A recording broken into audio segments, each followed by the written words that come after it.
എല്ലാവർക്കും നമസ്കാരം. ഞാൻ നിങ്ങളുടെ സ്വന്തം രാജേന്ദ്രൻ വള്ളികുന്നം. ഞാൻ ഇന്ന് നിൽക്കുന്നത് നമ്മുടെ യോഹന്നാൻ സാറിൻ്റെ അടുത്താണ്. അദ്ദേഹം ഒരു അഗസ്ത്യ ചീരയുടെ ചെടി ഇവിടെ വളരെ പൂത്ത് ഇങ്ങനെ നിൽക്കുന്നതാണ്. ശരിക്കും ഔഷധ ഗുണമുള്ളതാണ്. അതിൻ്റെ കാര്യങ്ങളെക്കുറിച്ച് ഉണ്ട് സാറിനോട് നമുക്ക് ചോദിച്ച് മനസ്സിലാക്കാം. സാർ നമസ്കാരം. സാർ ഈ അഗസ്ത്യ ചീരയുടെ ഗുണവും അതിൻ്റെ കാര്യങ്ങളെക്കുറിച്ചൊക്കെ ഒന്ന് നമ്മുടെ തോരൻ വെച്ച് കഴിക്കുക. പൂവും ഇലയും തോരൻ വെച്ച് കഴിച്ചാൽ അതിന് ഔഷധ ഗുണമുള്ളതാണ്. തൈറോയിഡ് ഗ്ലാൻസ് ഡെവലപ്പ് ചെയ്യുന്നവർക്ക് അത് കുറയും. അങ്ങനെ അല്ലേ? അതിൻ്റെ പൂവൊക്കെ ശരിക്കും ഉണ്ട് കണ്ടോ. സാർ ഇത് എത്ര നാളായി ഇത് നട്ടിട്ട്? ഇതിപ്പോഴൊരു 5 വർഷമാവും. 5 വർഷമാവും. വീട്ടിൽ ഉപയോഗിക്കാറുണ്ടല്ലേ? ഞാൻ ഇതിൻ്റെ രുചിയൊക്കെ എങ്ങനെയാണ്? നല്ലതാ? രുചി നല്ല തോരൻ. നല്ല തോരനാണ്. തോരൻ നമ്മൾ സാധാ തോരൻ വയ്ക്കുന്ന അല്ലാതെ അതിന് പ്രത്യേകമായ ഒരു രുചി വ്യത്യാസങ്ങളൊന്നുമില്ല.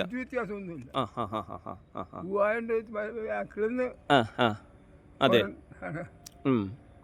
അപ്പോൾ സാറ് ഇത് എവിടുന്ന് ഈ ചെടി കിട്ടി സാറിന്?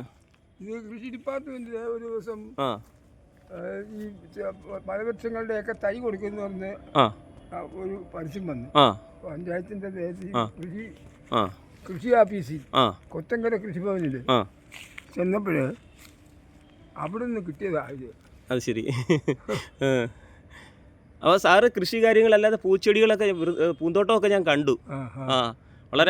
വളരെ സന്തോഷമായിട്ട് പൂക്കുന്ന ചെടി എവിടെ കണ്ടിരുന്നാലും അത് പോയി ഒന്ന് സംഘടിപ്പിക്കും. നമ്മൾ അവരുമായിട്ടൊരു സംസാരിക്കുന്നത് അല്ലേ ഓരോ ചെടിയുടെ അടുത്ത് നിന്ന് ഞാൻ കണ്ടിട്ടുണ്ട്. സാറ് അതിലൊരു എന്തെങ്കിലും വന്നിരുന്നാൽ തന്നെ പെട്ടെന്ന് അത് തുടച്ച് കളയുക, ചെടിയെ സംരക്ഷിക്കുകയും എല്ലാം ചെയ്യുന്നുണ്ടല്ലേ? എല്ലാം ഉണ്ട്. അത് നമുക്ക് പിന്നീട് കാണിക്കാം അതൊരു വീഡിയോ. അപ്പോൾ ഈ അഗസ്ത്യ ചീര ഇതിൻ്റെ തൈ എവിടെ കിട്ടും? ഗവേഷണം അവിടെ നിന്ന് കിട്ടിയതാന്ന് പറഞ്ഞല്ലോ.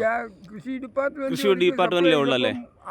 തൈ കിട്ടി. അല്ല, ഇതിന്റെ ഈ ഇതെല്ലാം ഇങ്ങനെയാണ് ഇതിന്റെ കായ നിൽക്കുന്നത്. ഇത് പൊട്ടിയാൽ ഇത് വരുമോ? ഞാനിപ്പോ പരീക്ഷണം ചെയ്ത് നോക്കുക.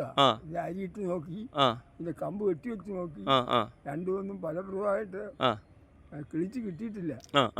അതാ ഞാൻ ശ്രമിക്കുന്നത്. എങ്ങനെയെങ്കിലും ഇതിന്റെ അടുത്ത ജനറേഷൻ ഉണ്ടാക്കണമെന്ന്. അങ്ങനെയല്ലേ?